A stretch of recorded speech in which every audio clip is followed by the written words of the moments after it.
আচ্ছা, একটা কথা কি জানেন? এই যে বেনজির বেনজির নিয়ে যে এখন টপ অফ দা নিউজের মধ্যে পুরা দেশের মধ্যে আছে সে, তাকে চিন্তা করেন। তাকে চিনে না এমন কেউ নাই যে তাকে চিনে না। তাকে দেশে যাতে তাকে নিয়ে নিউজ হচ্ছে, তার মানে সে এখন টপ অফ দ্য নিউজ পুরা কান্ট্রির মধ্যে। তো সে তাকে ছোট বড় থেকে যাদের বুঝ জ্ঞান হয়েছে, তার যারা দেশ সম্পর্কে মোটামুটি ন্যূনতম ধারণা আছে যাদের, তারা যারা টেলিভিশন দেখে বা নিউজ পেপার বা অনলাইনে জগতের সাথে জড়িত, তারা সবাই চিনে। তো সেই লোকটা কিভাবে, একটা তার নামে মামলা হচ্ছে, তার নামে তদন্ত হচ্ছে, সে কিভাবে দেশ ছেড়ে চলে যেতে পারে? এত যায় ঝামেলার ভিতর দিয়ে সে এয়ারপোর্ট ক্রস করে চলে গেছে। তারপরে ধরেন,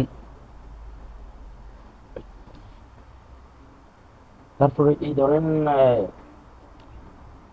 একটা লোক ধরেন, বিরোধী দলীয় নেত্রী, যিনি তিনবারের প্রধানমন্ত্রী, তো যাকে, যার এত অসুস্থতার ভিতরেও সে দেশের বাইরে চিকিৎসার জন্য যাইতে চাইতেছে, কিন্তু সে যাইতে পারে না। বা অন্যান্য দলীয় নেতাকর্মী বা অনেক মানুষ আছে এরকম যারা দেশ থেকে যাইতে পারে না এই চিকিৎসার জন্য বা নানান কারণে। আর সেখানে যে একটা দুর্নীতিবাজ, একটা নয় হাজার হাজার দুর্নীতিবাজ আছে, সেই দুর্নীতিবাজরা কিভাবে দেশ ছাড়িয়ে ফেলাই দিতে পারে? এগুলো কি এয়ারপোর্টের মানে এয়ারপোর্টের চোখে কি কি দিয়ে রাখে? কালো চশমা, কালো চশমা দিয়ে রাখলে তো আহ, দেখার কথা কি তাদের কোথায় মানসিকতা থাকে, কোথায় কি থাকে? আমার বুঝে ধরতেছে না। আমার মতো হাজারো সাধারণ মানুষের প্রশ্ন যে সে কিভাবে তার ফ্যামিলি নিয়ে, এবং কি সে কিভাবে একটা মামলা তার নামে রানিং চলতেছে, তার নামে দেশে এত যায় ঝামেলা চলতেছে, সে কিভাবে দেশ ছাড়ি চলে যেতে পারে? এগুলার সাথে কে জড়িত? দেশটা চালাচ্ছে কারা?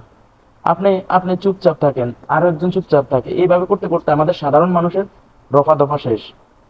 বলেন, আল্লাহ মুখ দিছে দুই চারটা বলেন, সব জায়গায় প্রতিবাদ করেন। এইভাবে প্রতিবাদ না করতে করতে হাজার হাজার বেনজির প্রতিনিয়ত জন্মগ্রহণ করব। বেনজিরের অভাব হইব না পরে দেশে। মধ্যখানে পড়েই আমার মতো আপনার মতো অনেক মানুষ মারা যাবে। কিন্তু বেনজিরদের অবস্থান দিন দিন দিন দিন অগ্রগতি হইব তাদের, তারা শুধু উপরের সিঁড়ি বাইরে উঠবো, টাকার সিঁড়ি আর কি যাকে বলে। তো আপনার আর আমার প্রতিবাদের ভাষা আরো কঠিন হইতে হইব, সবাই প্রতিবাদ করতে হইব।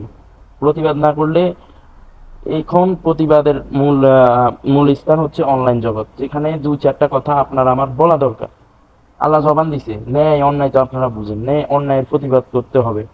না করলে তো আল্লাহর কাছে জবাব কি দিবেন? এই যে অন্যায়ের প্রতিবাদ করেন না, এগুলোর জবাব কি দিবেন? শুধু গালি দিয়ে, মুখে গালি একটা দিয়ে শেষ, যে ওই শালা চোর ছিল, এইটা হয়েছে ওইটা হয়েছে। প্রতিবাদ বিভিন্ন ধরনের করা যায়, বিভিন্ন ভাবে করা যায়। প্রতিবাদ করুন সব জায়গায়। অন্তত প্রতিবাদী লোককে হয়তো কোথাও ঠকবো না, যারা প্রতিবাদ করবো, যারা ন্যায়ের পথে থাকবো, তারা কখনো ঠকবো না।